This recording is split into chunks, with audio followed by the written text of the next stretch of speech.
Today, I'm going to beat Pokémon Colosseum using only Electabuzz and Magmar, the electric and the Spitfire Pokémon. Will these two elemental punchers be able to hold their own on Cipher's ring, or will their attempts against Aura's evil team only lead to a knockout? Let's find out. Challenge rules are on screen now and in the description below. Many thanks to 𝗟𝗶𝗲𝗃 for allowing me to use her remixes in the video, and to 𝗂𝗀𝗄𝗀 on Twitter for their incredible Pokémon artwork I use on the thumbnail. If you enjoyed the video, make sure to like and subscribe for more.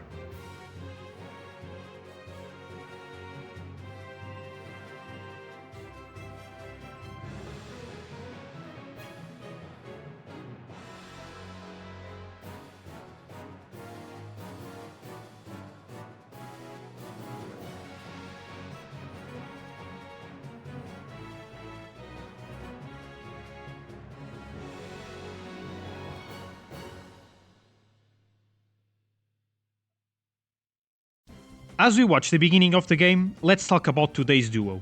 Ever since Generation 1, Electabuzz and Magmar have been seen as counterparts. They are often paired together, have the same growth rate in medium fast, similar abilities in static and flame body, are version exclusives in red and blue and their remakes, and they both got a baby form in Generation 2 and evolutions in Generation 4. However, it might surprise you to learn that unlike many counterparts, they don't have exactly the same base stat total and values as each other. Electabuzz has 490 base stat total, with 65 HP, 83 attack, 57 defense, 95 special attack, 85 special defense, and 105 speed. This makes Electabuzz an obvious fast special sweeper, with a decent attack stat if push comes to shove. Magmar, on the other hand, has 495 base stat total, 5 points more than Electabuzz, with the same defensive stats, but with 95 attack, 100 special attack, and 93 special defense. Magmar has a much better stat distribution, with Electabuzz's extra speed being quite useless in this game. With a decent attack and special attack stat, Magmar can work as a fast mixed attacker better than Electabuzz can. Both Pokémon are monotypes, fire and electric, which gives them a weakness to water, which Electabuzz can counter, rock, and especially a shared weakness to ground. Are you getting deja vu? Now, the reason for the boxing analogies at the beginning comes from their movesets. Both learn their respective punches before level 25, Thunder Punch for Electabuzz and Fire Punch for Magmar, which are incredible moves to have at the start of the game. With 113 base power after stab, they are great all-rounder moves for most weak and neutral targets. They both also learn the incredibly powerful and coveted moves Thunderbolt and Flamethrower at levels 47 and 41 respectively. Thunderbolt, arguably the strongest electric move in the game, is a very rare move to learn by level up. With the punches Thunderbolt and Flamethrower alone, we'll have access to powerful stab options for all moments of the game without resorting to TMs. However, the rest of their movesets leave a lot to be desired. Electabuzz learns Leer and Screech, both moves that lower the opponent's physical defense stat. Swift, which not only is a physical move in Generation 3, but also hits both opponents in a double battle, making it extremely weak, and then learns Thunder way too late in the game, when we can just get it in the Undershop. The only other significant move it learns by level up is Light Screen, which is nice, but we already have great special defense, so Reflect would have been much more helpful. In fact, during the research for this video, I learned that Electabuzz can learn Reflect, but only in Generation 1 and Let's Go. Quite painful. Anyway, as for the TMs, things aren't too rosy either, with all the decent moves it can learn being either physical or gated behind Coliseum prizes or Mount Battle. As for Magmar, it doesn't get much better. It learns Leer, Smog, which is a terrible move, Smoke Screen, Sunny Day, and Confuse Ray. All moves that are too defensive or just don't vibe with its playstyle that much. The TM moveset is incredibly similar to Electabuzz's, instead replacing the electric moves with fire moves. It naturally can learn Fire Blast both by level up and by TM, but with Flamethrower on our moveset, we won't need to use it. Magmar can't even learn Solar Beam, which could have been a nice tech option if we ever needed it. I've refrained from talking about their Egg and Tutor moves so far, because this is where things improve significantly. Both of them have access to great moves, for example each other's punches, Cross Chop and Karate Chop. Electabuzz especially has a great option, which was my chosen egg move, Ice Punch. Told you, I'm keeping the boxing motif going for as long as I can. This move alone solves most of our issues, being super effective against our weakest link, ground types, and covering most other Pokémon. This also leaves Magmar to use Return, which is a strong physical option that could come in clutch against some targets. Together with Hidden Power, we have a pretty good coverage for most targets in the game. Still, as you can probably tell, although we have great stab and soft coverage moves, our movesets are looking very empty. You could argue it's a good thing, moveset flexibility is never bad, but I can't help but feel this will come back to bite us eventually. Which leads me right to my predictions, which I'm writing before I start the run as usual. I'm sure I can beat the game with these two, no doubt about that. The power of Stab, Flamethrower and Thunderbolt cannot be underestimated. However, I'm a bit worried we might face a situation where we just don't have the coverage needed against some strong opponents later on. Miror B and Ein are going to be a massive issue for Magmar, because of Rain Dance cutting the power of our fire moves and water moves being boosted in return. But I guess Line Screen can help us there. And although we have Ice Punch for Dakim from the start, he's obviously going to be a problem as usual. His Earthquakes are going to hurt. We might get stuck on him for a little while. Leave a comment down below with your prediction for this run's time. I'm thinking around 2 hours and 45 minutes, but it honestly depends on how stuck we get on the bosses. While I was waffling on about the moves, we easily crushed the first battles of the game, and now we need to decide which of the RGB troopers we should face. There's not much of a decision to be had here. We obviously go to Rosso, the fire-type trainer, to snag his 𝗂𝗲𝗲𝗀 and get the charcoal. However, I forgot that 𝗂𝗲𝗲𝗀 has Dig, which deals a lot of damage to Electabuzz. A subsequent Psywave from Spoink deals the final blow to Electabuzz, leading to our first reset. Obviously, on the follow-up, I didn't take any chances and snagged 𝗣𝗏𝗏 right away with a Great Ball. But this rocky start doesn't stop here. Against Kale in Pirate Town, Magmar gets 2-shot by Furret's Shadow Rush. I could continue the fight, if I hadn't forgotten about 𝗂𝗏𝗏𝗀 in our party. Well, that's a bit of a blunder. I decided to take the reset, but then accidentally stopped the timer and reset the game, leading to a few extra seconds being tacked on here. Anyway, in the rematch against Kale, I focused all my attacks on Furret, and despite Magmar being on yellow bar and getting paralyzed by Ralt's Traced Static, every other Pokemon in Kale's team is pathetic, so we easily dispatched him. Pyrite Coliseum's round 0 was extremely easy, and so was the climb up Pyrite building. Between the 3 elemental punches and return, we have enough coverage to be able to deal with pretty much every threat these trainers throw at us. For once, I wasn't worried about Firma's obnoxious Mantine, since we have a 4 times effective move against it, and we literally took no damage in that battle. We blast through Pyrite Cave in record time, skipping the vitamins and not snagging any shadows. By the way, we aren't getting the magnet in Coliseum since the item literally isn't in the game. Despite our dominant performance thus far, against Rider 1, Electabuzz gets pounded by Meditite's high jump kick and then my Nubble's Dig, leading to the first single KO of the run and forcing us to go back down the building to heal. The rest of the cave was quite easy, and just before Miror B, Magmar learns Sunny Day, a move that kinda slipped my mind when planning the boss fights. As it turns out, it's just a move we needed to win at this battle. Let the music play.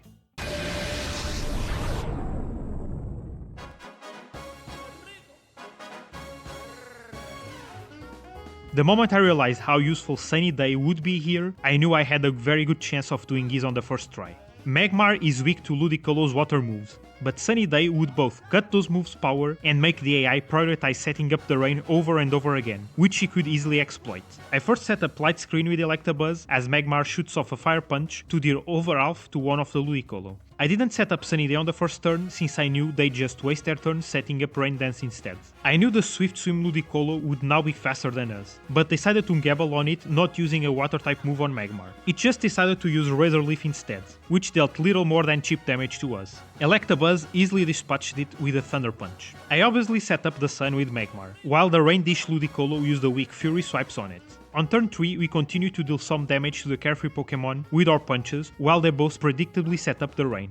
I continued my weather fight on the next turn, with Electabuzz defeating a second Ludicolo, while the remaining one used Mega Drain on Magmar, which we obviously resist. On turn 5 we defeated a third Ludicolo, being replaced by the Shadow Sudowoodo, while the final one set up the rain for the 3rd time. On turn 6, our water weakness finally came to the forefront, with the final Ludicolo dealing great damage with a water gun on Magmar. Electabuzz's Ice Punch obviously could not KO Sudowoodo, and it hit Magmar with a powerful Shadow Rush, leaving it only with 2 HP.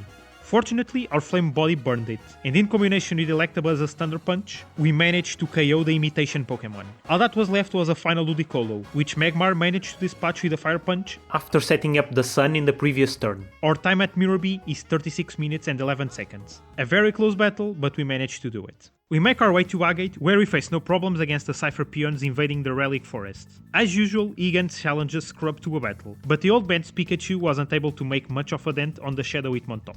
It's our job to avenge him. there's honestly not much to talk about here. I just do my usual strategy of completely ignoring Wynot for most of the battle, and slowly but surely defeating every one of Scrub's Pokémons using just our stab moves. Except for the rocky start, things were going quite well for us until this point. But now we have to deal with the grueling climb up Mount Battle. And if you remember my original Plusle and Minun run, you know how much of a pain this is for Pokémon that are weak to ground types. The entire climb up Mount Battle is filled with trainers with ground type Pokémon. We fortunately have Ice Punch to deal super effective damage, but even a magnitude 7 is capable of halving our HP in one go. I take my time here, slowly but surely defeating the trainers and saving along the way. Hunter Wig was fortunately a first try victory, but Sandslash's dig almost KOs Magmar. But then we come up against Cipher Peon Baron, who has 2 Geodude that immediately blow up with self-destruct.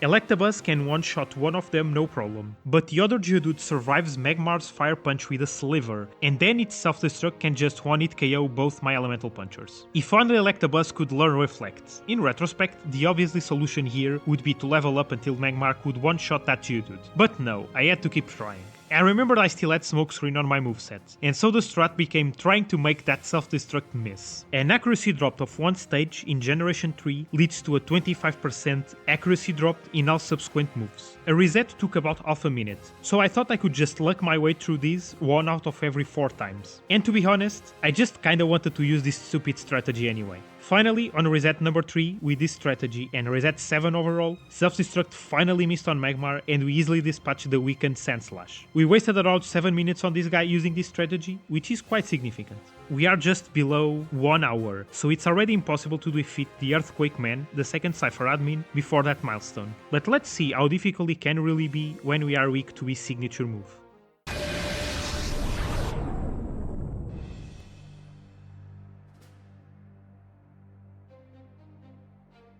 Dakim opens, as usual, with Metang and Golem. We dispatch the Iron Claw Pokémon easily with Thunder and Fire Punch, being replaced by Marshtomp, while the Megaton Pokémon protects. On turn 2, we dispatch it with Ice and Fire Punch, bringing out Camerupt. The Mudfish Pokémon uses Mud Bomb on Magmar, dealing about half damage. We are now faced against 2 Pokémon that are neutral against Fire Punch and immune to electric moves. So I decided to dispatch the Eruption Pokémon first, bringing out the Shadow Entei. However, we obviously couldn't KO it with Thunder Punch, and its Shadow Rush easily dispatched Magmar, with Electabuzz being dispatched also soon after. I tried the battle a few more times, but a big problem quickly revealed itself. We simply don't have enough damage output to one-hit KO anyone, and their ground moves, especially 𝗟𝗃𝗃, are extremely powerful and can outright KO us. The solution was the training we skipped before. I first go to Agate to grab the Silk Scarf and to buy vitamins, 3 calcium for Electabuzz more specifically. Then I go to Pyrite to train in the Coliseum, but obviously we got trounced, so I had to resort to Phenac.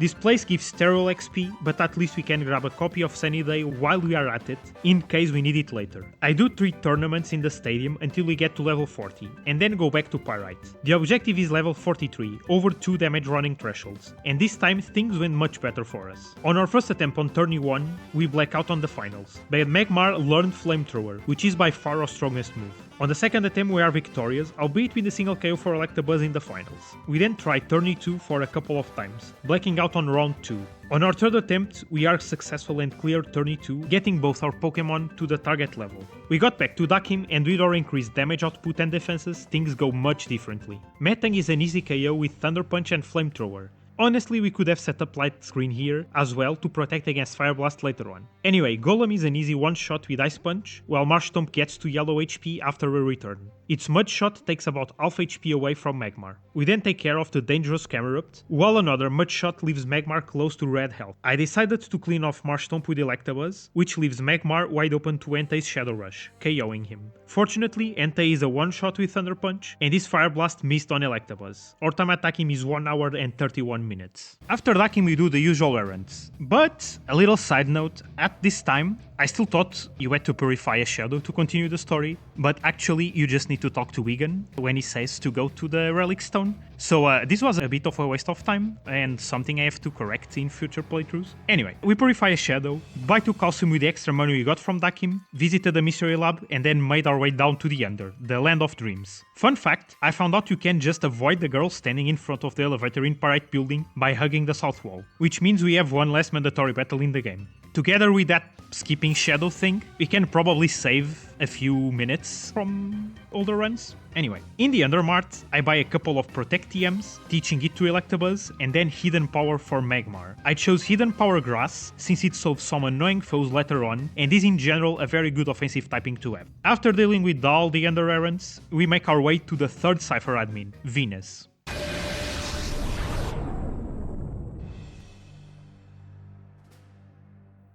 I wasn't expecting Venus to be very difficult. Fire and Electric are very good types against her, after all. She opens with 𝗟𝗏𝗄𝗃 and Vileplume.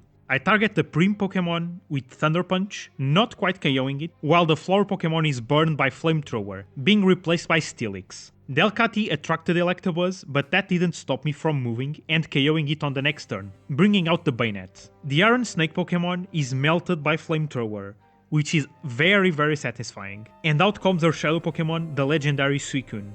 The Marionette Pokémon is an easy one-hit KO with Flamethrower, and although Suicune managed to use the Surf, it only dealt chip damage, and a Thunder Punch was enough for it. Our time at Venus is 1 hour and 40 minutes. After Venus, we make our way down the Under subway without any problems, play hide and seek with Venus on the Shadow Liner, get the lab's basement blown up in our faces, and then grab the key and make our way through the front door to the Shadow Pokémon lab. Here, Electabuzz finally learns Thunderbolt at level 47, his best move, and actually quite a rare move to learn by level up in Gen 3. Most electric types can't learn it by level up at all. It's exclusive to the Pikachu and the Electabuzz lines. And this was before Discharge was introduced in Generation 4, so the next best option for most electric types in Coliseum is Spark or Thunder by comboing with Rain Dance. Not a very good situation for electric types. As usual against 𝗟𝗏𝗃𝗀𝗃, we face some trouble. His Rain Dance strats are very annoying, lowering Magmar's power output with Flamethrower significantly. Ampharos paralyzes him with Thunder while dealing a good chunk of damage, and a subsequent critical hit defeats Magmar. Fortunately, Electabuzz managed to clear the battle on his own. That's another single KO for Magmar. Remil and Scrub 2 were no problem at all, so now we have our way cleared for the fourth Cipher admin, 𝗵𝗄𝗏.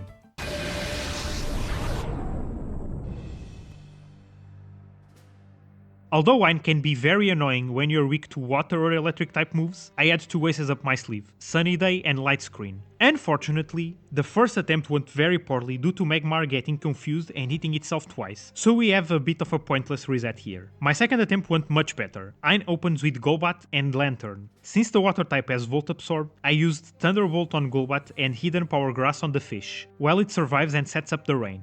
On the next turn, I dispatch Huntail with Thunderbolt, while Magmar sets up the Sun, making Lantern's Hydro Pump deal only about a third to it. On turn 3, I dispatch Altaria with Thunderbolt and Lantern with HP Grass, bringing out 𝗵𝗄𝗏's Shadow Pokémon, Raikou, but it was no match for a Sun-boosted Flamethrower and Ice Punch. Our time at 𝗵𝗄𝗏 is 2 hours and 3 minutes. After another round of Under errands, we make our way to Realgam Tower, Cipher's fortress. Here we have a boss rush against all 4 of the Cipher admins to unlock the path up the tower. To kick things off is the Disco Ball man himself, Miror B. This time I severely underestimated how much damage those pesky Ludicolo can dish out while under rain boosted conditions, and ended up losing Magmar, leading to another reset.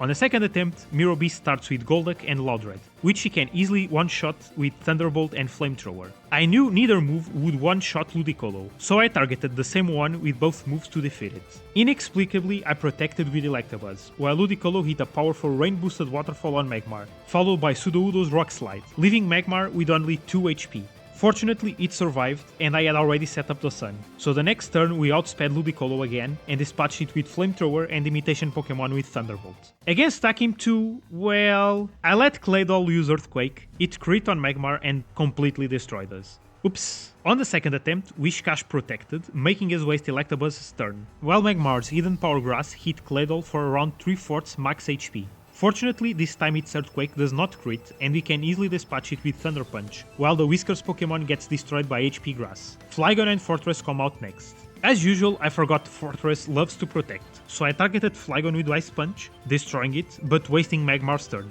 Out comes the Shadow Entei. Thunderbolt isn't enough to defeat it, but Fortress is completely destroyed by Flamethrower. Seriously, having 4 times damage against 3 of Dakim's Pokémon is amazing. Even after the Earthquake damage, Electabuzz tanked Entei's Fire Blast, and we hit it back with Thunderbolt for the victory. Venus was so easy it's not even worth talking about. She did some minor damage to us and tried to paralyze, but we could easily outdamage her. Now prepare yourself, because this Ein battle is one of the stupidest battles I have ever done in my entire life. I made some astonishingly bad moves and I'm shocked I actually won this. He opens with Rhydon and Starmie. I accidentally use Flamethrower on Starmie instead of HP Grass and get my Thunderbolt redirected to the protected Rhydon. Starmie sets up the rain, which is quite a pain. On turn 2, I accidentally used Thunderbolt on Rhydon when I could have dealt with it using Ice Punch. And fortunately, Starmie missed Hydro Pumped, meaning we could easily dispatch it with HP Grass. Rhydon then took the turn to poison Magmar with Toxic.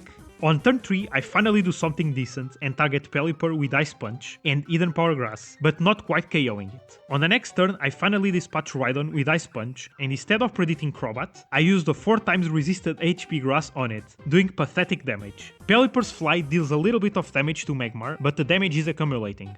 On turn 5, I waste my most powerful move on Pelipper instead of using it on Crobat, which moves faster than Magmar, making me miss my turn. On the next turn, I use Ice Punch on Raikou, which freezes, while Crobat KOs Magmar with Fly. Electabuzz is 2 against 1, but you take the opening the freeze created to KO Crobat with 1 Thunderbolt. Finally, Raikou didn't have anything on us, so despite it disfrosting quickly, we eventually dispatched it with Ice Punch. Truly the battle of all time. After that embarrassing display, we can finally proceed up the tower. Fortunately, Nascour didn't spot us battling Ein, otherwise I'm sure he'd have something more to say to us. However, before we can face the final challenge of the game, we have a battle against our former boss, Team Snagem head Gonzap.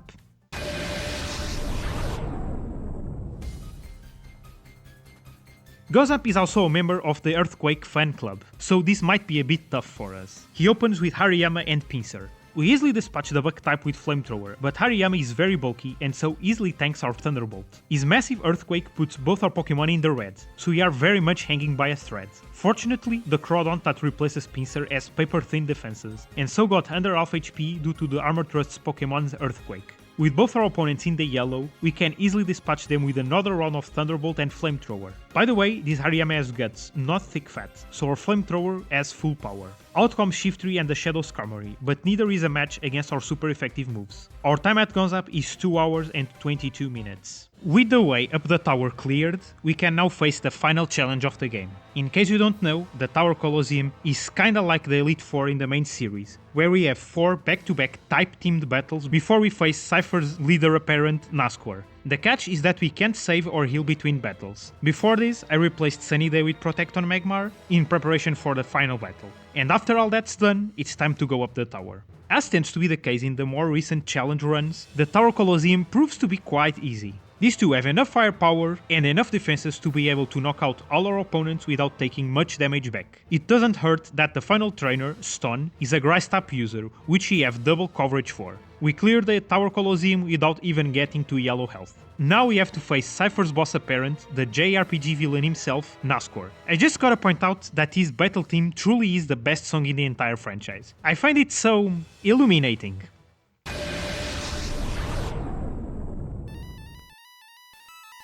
Nascour opens with Blaziken and Dusclops. We have nothing great against the fire type, so I target the Beacon Pokemon with both of my moves to prevent its annoying Confuse Rays. Unfortunately, the chicken used Swagger on Electabuzz, confusing us anyway. Out came Xatu, but fortunately our confusion doesn't prevent us from KOing the flying type with Thunderbolt, which was replaced by Walrein. Magmar meanwhile used Return on Blaziken, dealing just under half HP. The Blaze Pokemon just used Swagger on Electabuzz, again, for some reason. On turn 3, I decided to get rid of Blaziken for good by using Thunderbolt on it, while I targeted Walrein with Eden Power Grass, which does just over half. Nascour throws the turn by using X Special, so Magmar isn't hit by Waterfall. The fallen Blaziken was replaced by 𝗟𝗏𝗀𝗀𝗀𝗀, which takes around half HP from Thunderbolt, while Magmar finishes Walrein off with Hidden Power. Finally, Nascour's Shadow, Metagross, comes out. 𝗟𝗏𝗀𝗀𝗀𝗀 hit Magmar with Psychic, dealing around half HP. On turn 5, 𝗟𝗏𝗀𝗀𝗀𝗀 is healed by a Hyper Potion, while Electabuzz finally hits himself in confusion, and Metagross is melted by Flamethrower. At this point there was nothing Nascour could do, and the no longer confused Electabuzz hits the Embrace Pokemon with a critical Thunderbolt, finishing the battle. The time at Nascour is 2 hours and 29 minutes. But wait, the run's not over just yet. Turns out Nascour wasn't actually Cipher's true boss. That honor goes to Phoenix's affable mayor, 𝗟𝗏𝗀𝗃. Or should I say Evice? Can we beat him without having a blackout here? Let's find out.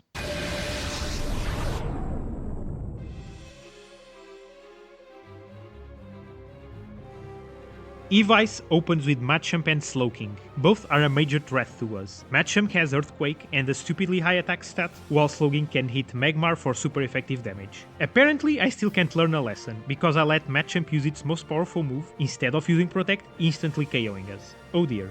Fortunately, Evice is so nice to us that we can just blackout here and try again as many times as we want without repeating the Tower Coliseum. I decided to use my rare candy to one Electabuzz to get it over another damage running threshold and the remaining one on Magmar. The next reset is a very quick one, where Machamp just crits on Magmar with Earthquake on the first turn. In the third attempt, Evice opens with Salamence and once again Machamp. We can't exploit Machamp's Earthquake to deal damage to Salamence, so I get rid of the dangerous superpower Pokemon with Thunderbolt and Flamethrower. He's replaced with Slacking, while the Dragon type used Dragon Dance, meaning it now outspeeds us. With Slacking on the field, we start our now customary double protect strat on every turn it loafs around. Salamence's double edge after a Dragon Dance puts Magmar in red health, but we get rid of the dangerous Dragon type with Ice Punch, while Magmar hits a powerful Flamethrower on Slacking for half HP. While it could move, the Sloth's Earthquake massively damages 𝗍𝗲𝗄, which I should have taken as an opportunity to KO it and deal great damage to the incoming Slowking. Instead, Thunderbolt KOs 𝗍𝗲𝗄, while my Flamethrower hit the incoming Slowking for a third max HP with a lucky crit. Slowking takes the chance to use Skill Swap on Slacking, which messes up my Protect strat. Our Thunderbolt KOs Slowking next, but it left us open to Slacking, who could now move, and KO'd Magmar with the Aerial Ace. We are now 2 against 1, with the ultimate Shadow Pokémon Tyranitar coming in and setting up the Sand. Evice restores Slacking's HP with a full restore, while setting up Tyranitar with X attack. Our Thunderbolt could not defeat the Sloth, but it left it paralyzed, meaning we could get rid of it for good on the next turn.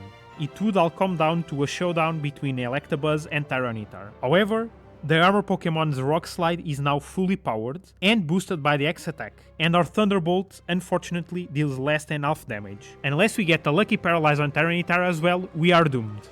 And we don't, meaning we are completely done here. This is our 14th reset. I have a third reset on Evice, which goes pretty much the same way as the second one. Magmar gets KO'd by Slowking's Water Pulse, and I'm once again stuck 2 versus 1 with Electabuzz, without enough firepower to deal with Slowking and Tyranitar. But I knew I could definitely do this, so I didn't go back out to train and attempted Evice for a 4th time. In the final attempt, he opens with Slacking at Slowking, his favorite combo. He throws turn 1 with X attacks, making me waste my protects as well. Incidentally, Magmar's protect fails here because it was the last move of the turn, which is a rather rare occurrence. I double targeted Slacking with both of my moves in the next turn, but the bulky Sloth survives with a sliver of HP. Slowking uses Skill Swap. I double protected the next turn, letting Slacking KO Slowking. Out comes Machamp, and now I was faced with a difficult situation, because they can both KO me. I decided to double target Slacking, which turned out to be a good idea because he wasted a turn healing, so we got the KO. By some crazy luck, Machamp also used Bulk Up, which means we were saved. Out came Salamence. On turn 4, I double targeted Machamp for the knockout, while Salamence used Double Edge on Magmar, dealing great damage but getting burned in the process. Replacing Machamp was 𝗍𝗲𝗄, but now we could double KO his Pokemon with Ice Punch and Flamethrower. Evice's ultimate Shadow Pokemon Tyranitar comes out. Despite using our strongest moves against it, Thunderbolt and HP Grass, it survived with a sliver, using its Shadow Rush to KO Magmar. But there was nothing Evice could do to us now, and on the next turn, Electabuzz uses Thunderbolt for the knockout. And with that, we clear Pokémon Colosseum using only Magmar and Electabuzz in 2 hours, 39 minutes and 40 seconds. With 6 hours and 51 minutes of game time, with 6 single KOs, 2 for Electabuzz and 4 for Magmar, 15 resets and 4 blackout. If you're interested, is a table with the splits and the metrics over the course of the run. It's now time for the Postmortem! This one was really fun. Although Electabuzz and Magmar have a relatively shallow move pool, it's just wide enough to allow them to handle most opponents in the game. Thunderbolt and Flamethrower are incredibly powerful and precious moves to have as stab, which is a rarity in a game where TMs are very difficult to get. And even stuff like Sunny Day and Light Screen, which might otherwise be rather useless, turned out to be very helpful in some battles. Interestingly, my prediction went pretty much on the money. I just missed my prediction by 6 minutes, which is very close. I kinda predicted the outcome very well. On the other end, also as predicted, their crippling weakness to Earthquake meant we had to train a lot for Dakim. That, combined with a lot of mistakes during the run, meant the time got quite bloated. For reference, we wasted around 12 minutes in that silly smokescreen strategy and retrained Dakim before our training, and then another 6 minutes retrying Evice. By streamlining those points, alongside a couple of resets at the start, and other mistakes throughout the run, I can see these two getting a time below 2 hours and 15 minutes. Still, we got below my initial predictions, which means I am kinda getting better at this whole playing Pokémon Coliseum thing. If you've watched all the way to the end, thank you so much. Since you're already here at the end, if you'd like to be more involved with these videos, consider following me on Twitter or joining my Discord server, the 𝗥𝘂𝗃𝗀 Club, to be notified when I release a new video and take part in picking the next challenge run. All the links are in the channel About page and in the description below. Also, feel free to leave a comment down below with any challenge run ideas you have for the game. As for the next challenge run, I actually have already decided and played it, a redo of 𝗟𝗏 and Minun using my current rule set. It was very different from my initial playthrough. I am definitely getting better at play Coliseum. So yeah, see you in the next videos. Bye bye! Outro time! Alright, so today is October the 1st, 2024. I don't have much to say. When I played this run, I actually had a bit of a migraine, so that might have affected my playthrough in general. It was a very hot day. The summer was hot as usual. It wasn't super hot, but this particular day was like one of the hottest days of the summer. I played this back in August, and yeah, this was a really fun run. I remember playing it all at once, which was kinda rare. Speaking of my migraines, I am better nowadays. Like August and September were pretty good months for the migraines. I kinda got back to my usual rhythm, which is getting a migraine every few days. I've been able to actually use the computer, a normal computer monitor, for a good period of time, which is great. So yeah, I guess the Botox treatment is working. In September though, I had like a throat and respiratory infection during like the beginning of the month. That was very much not fun. I had like a fever, really high fever, like I got like to like 39 degrees fever, something like that. Yeah, I had a really bad fever and like a throat infection for like a week. It was very bad. And during those days, I had very strong migraines. It was a very like the fever caused more migraines, which was very bad. But other than that, like I had to take antibiotics to cure that. But other than that, September was a relatively quiet month. I've been working on my PhD stuff as usual. I've been writing a lot, working on the new version of like my novel for that contest I've been talking about. It's been going well. It's been better received than my initial version. At this point, my 𝗟𝗏 and Minun XD video came out a few days ago on Friday. Today's a Tuesday. Yeah, and the video kinda surprisingly, like initially it just got picked up by the normal algorithm and it got like 60 views. It's now like initially just got like a bump of like 60 views or something, which wasn't a lot. But then someone told me, oh, maybe you can change the tags. So I decided to change the tags on the video and it just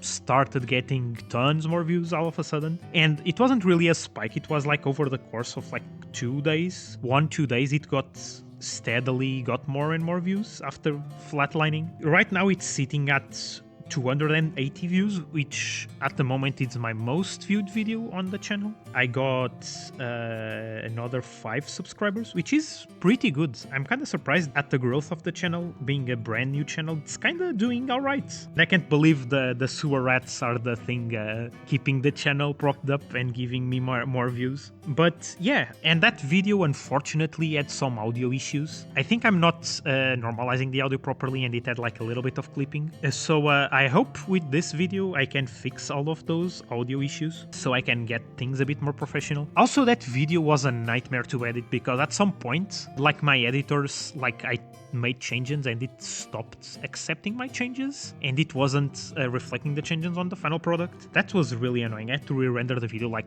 maybe 15 times or something. So I'm not super proud of it, but I'm glad people are enjoying. I got some nice comments on it. And yeah, things are going well in the channel. I have some big plans for the end of the year and I hope I can make everything. But yeah, I won't ramble on too much more. I rambled on way too much during my previous video. So yeah, hope everyone is doing well, and I'll see you in the 𝗡𝗂𝗲𝗀 and Magikarp video. That's gonna be a really long one to edit and to record, but yeah, that's gonna be really fun. See you next time!